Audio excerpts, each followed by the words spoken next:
Halo semua, gimana kabar kalian hari ini? Semoga kalian selalu diberikan kesehatan yang tidak terbatas dan senantiasa selalu dianugerahkan rezeki yang sangat melimpah. Kali ini saya akan menceritakan sebuah kisah yang sangat memprihatinkan, dan itu terjadi kepada seorang gadis yang masih duduk di kelas 2 di salah satu sekolah dasar di Provinsi Jawa Timur. Gadis itu harus bernasib sangat tragis di usianya yang masih muda. Dia didiagnosa mengalami kehilangan penglihatan secara permanen karena ditusuk oleh sebatang kayu.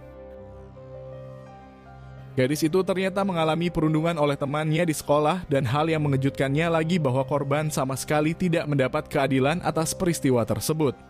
Sebab para pelaku ternyata tidak mendapat hukuman apapun terkait apa yang mereka lakukan, dan dikabarkan juga mereka tidak mau bertanggung jawab mengenai biaya pengobatan dari gadis itu. Dalam kesempatan ini saya akan menceritakan kisah dari gadis tersebut secara keseluruhan dan mengungkapkan beberapa fakta atas kejadian yang sebenarnya terjadi. Semoga dari kisah ini kita bisa mengambil banyak pelajaran yang berharga, terlebih untuk para orang tua yang memiliki anak yang masih berada di bangku sekolah dasar. Sebab perilaku dari anak zaman sekarang itu sangat mengkhawatirkan karena kemudahan mengakses media sosial membuat mereka memiliki imajinasi yang cukup liar. Hingga dari kejadian ini kita bisa memahami bahwa mencelakai seseorang itu bukan hanya dapat dilakukan oleh orang dewasa. Karena anak sekecil itu juga berpotensi besar melakukan tindakan yang sangat mengancam dan membahayakan orang lain. Seperti biasa, sebelum saya akan masuk ke dalam kronologis dari kisah ini, saya terlebih dahulu akan memperkenalkan latar belakang dari kehidupan korban. Namun khusus dalam kasus ini, saya akan sedikit menyamarkan identitas dari gadis itu, karena untuk menjaga privasi hingga demi kenyamanan dan keamanan bersama. Gadis muda itu masih berusia sekitar 8 tahun, dia bernama samaran Esa dan bertempat tinggal di Kecamatan Meganti di Kabupaten Gresik di Provinsi Jawa Timur. Esa adalah seorang gadis yang sangat pendiam, dia dikenal pemalu dan tidak terlalu banyak berbicara di lingkungan tempat tinggalnya.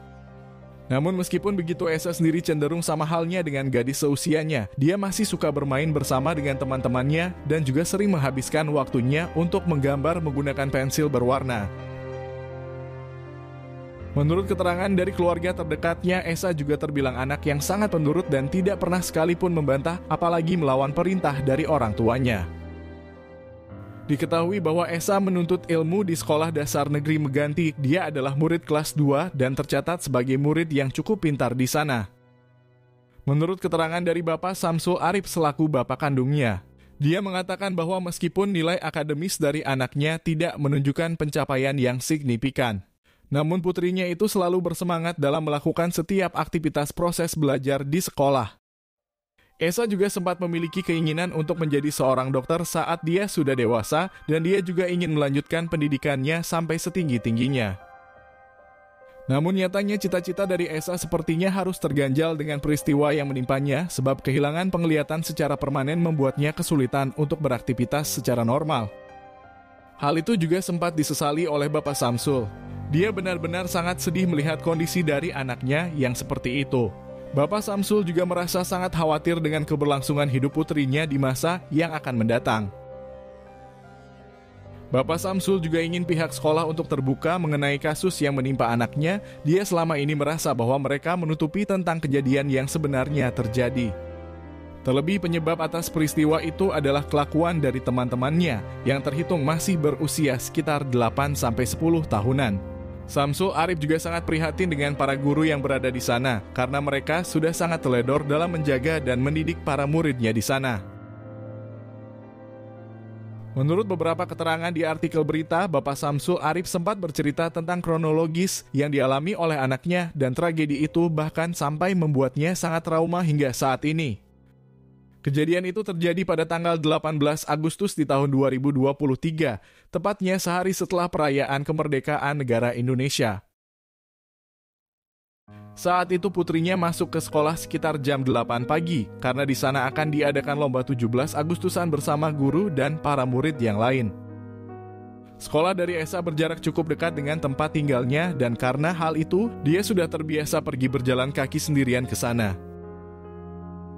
Bapak Samsul saat itu sedang tidak bekerja dan dia sempat mengobrol dengan anak dan istrinya di meja makan. Hari itu Esa juga terlihat sangat bersemangat untuk pergi ke sekolah. Esa juga menunjukkan wajah yang ceria dan sepertinya tidak sabar untuk mengikuti serangkaian perlombaan di sana. Bapak Samsul benar-benar tidak memiliki firasat yang buruk kepada anaknya, sebab rutinitas pagi ini memang sudah biasa terjadi. Hingga setelah Esa sudah selesai menyantap makanan yang disediakan oleh ibunya, Bapak Samsul kemudian memberikan uang jajan kepada anaknya senilai Rp10.000. Esa kemudian mencium tangan kedua orang tuanya dan akhirnya langsung pergi menuju ke sekolah dengan berjalan kaki. Menurut keterangan dari Bapak Samsul ketika itu sekitar jam 10 atau 11 siang, anaknya sudah pulang dari sekolah dengan keadaan yang cukup memprihatinkan. Dia sempat mengeluh sakit di bagian mata sebelah kanannya dan Esa juga mengatakan bahwa dia tidak bisa melihat secara sempurna. Bapak Samsul saat itu mencoba untuk menangani kondisi anaknya sebisa yang bisa dia lakukan. Namun saat dia melihat ada noda merah di baju sekolahnya, Bapak Samsul menyadari sesuatu yang buruk telah terjadi kepada putrinya tersebut. Bapak Samsul bersama istrinya kemudian memutuskan untuk membawanya ke rumah sakit umum yang terdekat dari rumahnya. Hingga setelah sampai di sana dan kemudian ditangani oleh tenaga medis di ruang unit gawat darurat. Namun setelah melakukan pemeriksaan dan perawatan yang intensif di sana, ternyata kondisi dari mata anaknya semakin memburuk dan dia kemudian dirujuk ke Rumah Sakit Umum Dr. Sutomo di Surabaya. Singkat cerita, setelah menjalani serangkaian perawatan di rumah sakit di Surabaya, pihak dokter kemudian mendiagnosa bahwa putrinya mengalami kerusakan secara permanen di bagian mata sebelah kanannya. Dokter menduga bahwa anak itu tertusuk oleh sebuah benda hingga berulang kali dan karena insiden penusukan itu yang membuat matanya kemudian pecah di bagian dalamnya. Bapak Samsul bersama istri benar-benar sangat terkejut mendengar keterangan medis yang disampaikan oleh dokter. Mereka tidak menduga bahwa kondisi dari anaknya akan seburuk itu.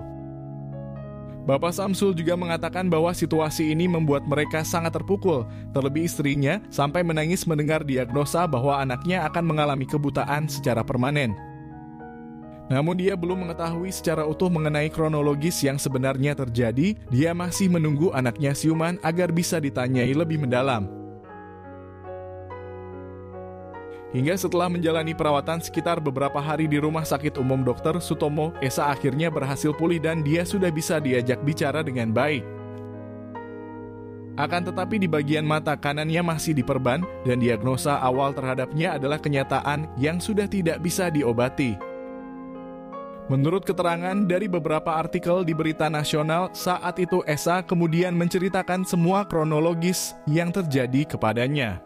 Namun suara dari Esa masih sedikit bergetar dan dipastikan bahwa anak sekecil itu masih mengalami sebuah trauma yang cukup besar pasca kejadian tersebut. Saat itu Esa menceritakan bahwa dia selama ini mengalami perlakuan yang tidak baik di sekolah. Dia sering dipalak oleh kakak kelasnya dan mereka mengambil seluruh uang jajan yang dimilikinya. Hingga klimaks atas semua perundungan itu akhirnya terjadi saat Esa kemudian melawan kakak kelasnya dan tidak mau memberikan uang jajan itu ke mereka. Menurut keterangan dari Bapak Samsul Arif, saat itu anaknya baru selesai melakukan perlombaan dan dia tidak sengaja bertemu dengan beberapa kakak kelasnya di kantin sekolah. Kakak kelas itu berjumlah lebih dari 1 orang. Mereka secara bergerombol melakukan perundungan terhadap anaknya. Karena Esa tidak mau memberikan uang jajan saat dipinta oleh mereka, segerombolan kakak kelas itu kemudian menarik paksa Esa ke sebuah koridor yang berada di belakang kelas. Koridor itu sangat sepi dari pantauan para guru dan di sana mereka melakukan kekerasan secara verbal hingga fisik kepada anaknya tersebut. Saat itu Esa tidak lagi bisa melakukan perlawanan, dia cenderung lebih memilih diam dan menutup wajahnya menggunakan kedua tangannya. Anak-anak itu selanjutnya terus-menerus melakukan perundungan kepada Esa, hingga puncaknya saat mereka menusukkan sebuah tusukan kayu kepada tubuh dari anaknya. Tusukan itu dilakukan secara membabi buta hingga akhirnya mengenai bagian mata sebelah kanan dari anaknya. Menurut keterangan dari sumber artikel, tusukan yang mengenai mata itu ternyata tidak dilakukan hanya 1 kali, melainkan sampai membuat organ bagian dalamnya pecah dan mengeluarkan noda merah yang cukup banyak. Saat itu Esa langsung menjerit kesakitan. Dia merasakan rasa sakit yang amat menyakitkan di bagian matanya. Dia juga sempat berteriak meminta pertolongan hingga memohon kepada mereka untuk berhenti melakukan ini semua. Dan setelah Esa benar-benar sudah terlihat sangat lemas, kakak kelas itu akhirnya menyudahi perundungan tersebut dan langsung pergi meninggalkan Esa dalam kondisi seperti itu. Menurut keterangan yang saya dapatkan, satu orang guru akhirnya menyadari apa yang terjadi kepada Esa dan kakak kelasnya. Dia kemudian membawa Esa dan mencoba untuk menenangkannya. Hingga kemudian Esa akhirnya dipulangkan ke rumah, namun para guru itu tidak langsung menindak perbuatan yang dilakukan oleh para pelaku yang melakukan tindakan tersebut. Para guru itu juga tidak menceritakan kronologis yang terjadi kepada Esa, mereka seperti memilih bungkam dan menutupi semuanya secara bersama-sama. Setelah mendengar penjelasan yang disampaikan oleh anaknya, Bapak Samsul kemudian mendatangi pihak sekolah dan meminta pertanggungjawaban mengenai hal itu. Namun nyatanya pihak sekolah enggan memberikan komentar terkait apa yang terjadi kepada Esa dan mereka mengatakan bahwa tidak mengetahui ada kejadian yang menimpa muridnya tersebut. Para guru termasuk kepala sekolah juga mengaku terkejut mendengar peristiwa yang menimpa Esa dan mereka turut prihatin dengan kondisi yang dialaminya. Namun Bapak Samsul tidak puas dengan ucapan yang disampaikan pihak sekolah, terlebih dari kepala sekolahnya yang seolah ingin melepaskan diri dari tanggung jawabnya tersebut. Bapak Samsul juga tidak mendapat keterangan terkait kakak kelas yang menjadi pelaku itu. Dia seperti harus mencari keadilan itu sendirian dan tanpa dibantu oleh pihak sekolah. Hingga akhirnya Bapak Samsul kemudian melaporkan peristiwa ini ke kantor kepolisian. Para petugas itu akhirnya mendatangi Sekolah Dasar Negeri 2 Meganti di Kabupaten Gresik. Pihak kepolisian kemudian meminta rekaman kamera tersembunyi yang berada di sekolah. Namun kepala sekolah mengatakan bahwa rekaman CCTV itu sudah rusak sejak beberapa bulan yang lalu. Ibu kepala sekolah itu juga bersaksi di hadapan petugas kepolisian bahwa dirinya tidak mengetahui persis kejadian yang menimpa Esa. Tidak jauh berbeda dengan kepala sekolah, para guru juga seperti memilih di posisi yang aman dan mengatakan tidak mengetahui kejadian tersebut. Terlebih satu orang guru yang pertama kali menemukan Esa saat berada di koridor belakang kelas. Dia bahkan mengatakan bahwa awalnya hanya menduga bahwa bercak merah yang ada di seragam Esa hanya tumpahan saus, dan bukan akibat luka yang terjadi di mata sebelah kanannya. Dia juga mengira bahwa kejadian itu adalah hal yang biasa terjadi kepada para murid. Dan dia tidak menyangka bahwa peristiwa ini akan menjadi besar hingga mengakibatkan Esa kehilangan penglihatannya secara permanen.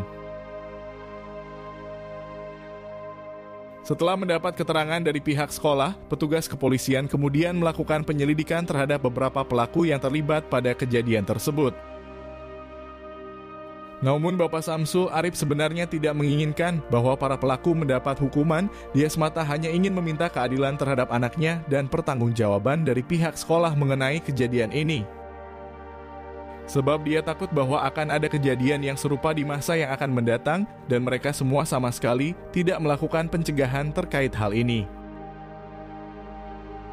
Bapak Samsul juga mengaku bahwa sudah ikhlas dengan kondisi yang dialami oleh putrinya meskipun dia sangat mengkhawatirkan terkait masa depan yang akan dijalaninya nanti.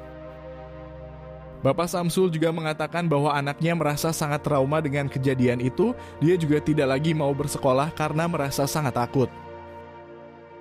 Namun dia juga bersyukur setelah kasus ini akhirnya muncul di permukaan, para instansi dari pemerintahan akhirnya berkunjung ke rumahnya dan berjanji akan membantu Esa mengenai segala pengobatan yang akan dijalaninya.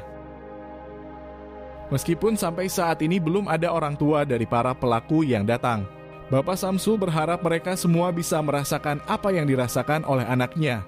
Terlebih jika hal itu terjadi kepada anak mereka itu sendiri. Dan untuk kepala sekolah, dia juga meminta agar dirinya terbuka dalam menangani kejadian ini. Karena bagaimanapun ini adalah bentuk tanggung jawabnya sebagai guru yang menjadi pendidik untuk murid-murid di sekolah.